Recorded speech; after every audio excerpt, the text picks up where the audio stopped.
alla aytay jonim bolam quloq solgin alla shirin allam tinglab asta orom olgin alla.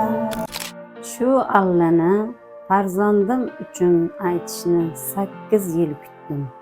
Allohga shukr. Assalomu alaykum aziz yurtdoshlar. Doktor Family klinikasining obunachilari. Xalqimizda shunday bir maqol bor. Sabrning tagi sariq oltin. Barcha ayollarimizga onalik baxti Alloh tomonidan berilgan. Shunday ekan, sabr bilan onalik baxtiga muyassar bo'lamiz.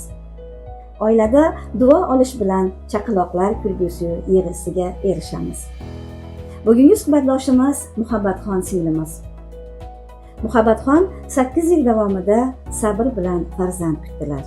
8 yil davo muolajalarini oldilar.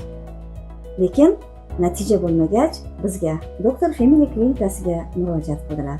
Bugun esa ularning ko'zlarida chaqaloqning kulgulari, quvonch, baxt, shodlik ko'z yoshlari qalqamoqda. Bugungi suhbatdoshimiz Muhabbatxon. Muhabbatxon, 8 yillik sabrning mevasi haqida gapirib bersangiz, mana shu 8 yil farzand kutgan vaqtingizda sizda qanday kechinmalar, qanday ichki hissiyotlar, qanday bir oila muammolari uchradi? Shu bilan o'rtoqlashsangiz. Men 8 yil ichida oilamda erkak farzand bo'lganman. Allohga shukr, turmushga chiqqanimda bitta farzandim bo'ldi. Bitta farzandli bo'ldim. Oradan shu 8 yil farzandsiz o'tdim. Endi ichimdan o'tganini o'zim bilaman. Farzandim menga ham uka olib kelib bering, singlim bo'lsin deb havas qilardi. O'zim ham xohlardim farzandli bo'lishni. Shu 8 yil ichida u doktorga bordim, bunga bordim, surishtirdim. Shunda bir ayol bilan maslahatlashib, mana shu Doktor Family'ni, ya'ni Sharipova Dilfuzaxon oyi borlar deb menga taklif qilishdi. Mana shu izlanish orqali sizga duch keldim.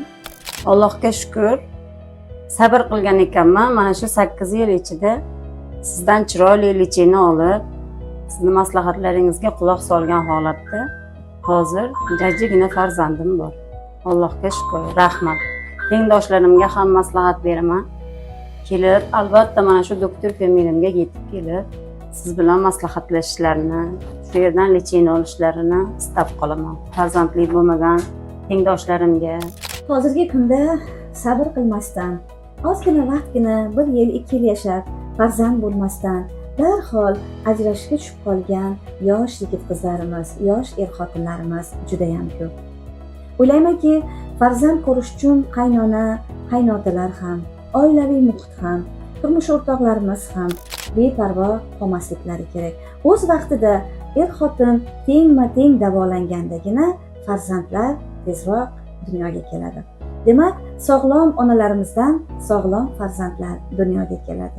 Hurmatli farzand kutayotgan aziz ayollar, sizlarda ham shunday muammolar bo'lsa, albatta quyidagi raqamlarga murojaat qiling.